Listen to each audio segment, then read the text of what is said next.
Hello, I'm Dominic Seccaroli. I was in my 20s when I got involved with a marketing company. At this company, we would go to different events throughout the United States. And at one of the events, one of the leaders there, to my surprise, put on a worship service, which I really wasn't accustomed to because at the time I wasn't really going to church. But I sat there and heard this preacher start preaching about the gospel and Jesus. And I ended up finding myself at the front of this auditorium at a business conference accepting Jesus as my personal Savior. As I left there, it was exciting, and for years it just seemed like I was really had no mentorship or no follow-up with me. So, little by little, I feel like I just slipped back into my old habits, into the things I was doing in the world, but really frustrated, didn't have any joy, was dealing with depression and anxiety, and in the back of my mind, I just always, was thinking about the Lord, but really just didn't know what to do with this new information that I gained and this new relationship that I had gained. It had to be like 10 years later I started my time to, develop and be mentored, and really started to really know that there was a calling that I wanted to really move, toward ministry in my life. During this time, while I was with the company in the beginning stages, I went to a big national event where there was thousands and thousands of people.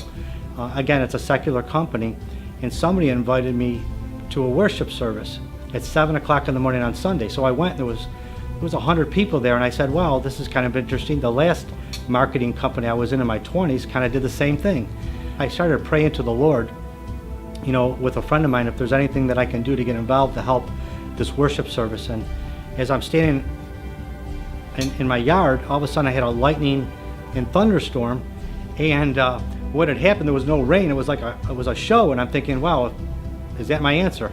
So I went back and started talking to the gentleman who had put this event together, and before you know it, after a few events, he said he was leaving the company and asked me if I would actually run the worship service. And I had no background in being a minister, but I had just prayed about it, so I figured, okay, I'll go for it. As we started to develop this worship service, and through the help of many, many volunteers in our company and many people that are good friends with me right now, as of today, that ministry has developed into where now the company has maybe about 20,000 people going to their event over the weekend, and at 7 o'clock in the morning on Sunday, we invite them all in to our worship service, which is very unique. I think we'd all agree in America that a company would open up their doors, and a secular company, to people come to a non-denominational Christian worship service. And as of the last few events, we've literally had over 10,000 people coming to each event,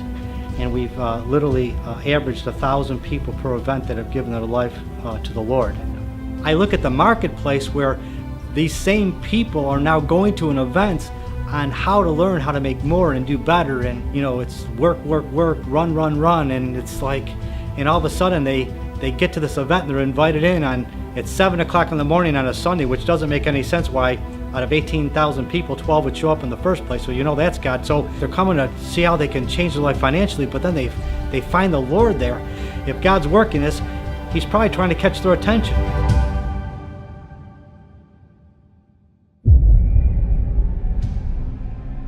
My name is Dominic, and I just want you to know today you will meet a God of miracles, a God who loves you, a God who died for you, and a God who forgives. And today, for many of you, that's exactly what this service is all about. This is a day of second chances.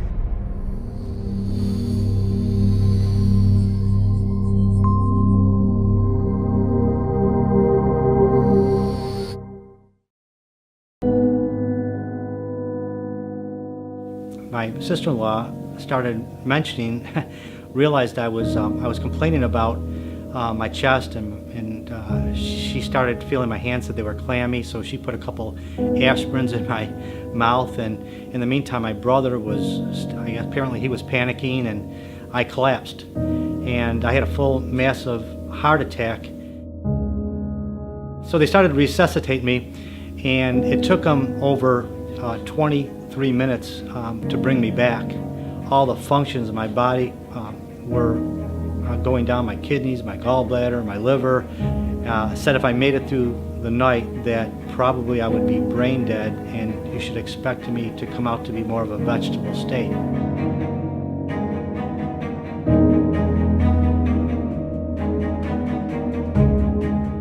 My wife then pulls out my phone and starts calling all the contacts, and what she didn't realize is that, you know, a lot of those contacts in that phone were people that were either close friends or people in the business or people that through the years had come through the business that got that second chance and received Jesus as their personal Savior. So a prayer line started going all over. I mean, there were people praying in the United States, Canada, Korea, praying in Australia. I was on the Wailing Wall of Jerusalem. So as you can see, the prayer was working and the power of the prayer was really going out. Well, I was in a coma. So when I woke up, I was still delusional from all the meds and all the machines on me. You know, I had life support. So when I woke up, I really didn't realize that. I don't even know if I knew till the next day. I don't know. And then all of a sudden I told my wife, I don't think I can see. She goes, what do you mean? Because nobody knew I couldn't see, so it was the next day, I think, and I said, you know, I can't see.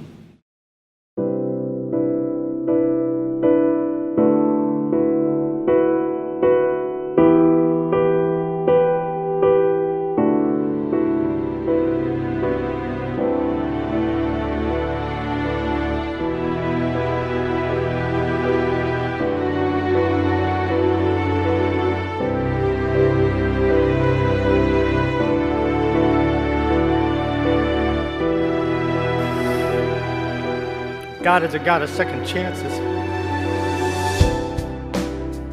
I really believe that though I lost my sight, God has given me a bigger vision, and He's given me a clarity that I'm in a focus, and I just really believe that the Lord will bring all the resources and all the people available that would really like to have an impact on these individuals that are being saved at these, secular events. I'm really looking forward to you partnering with us and sharing with you down the road all the benefits of your contributions. I want to thank you again, and God bless.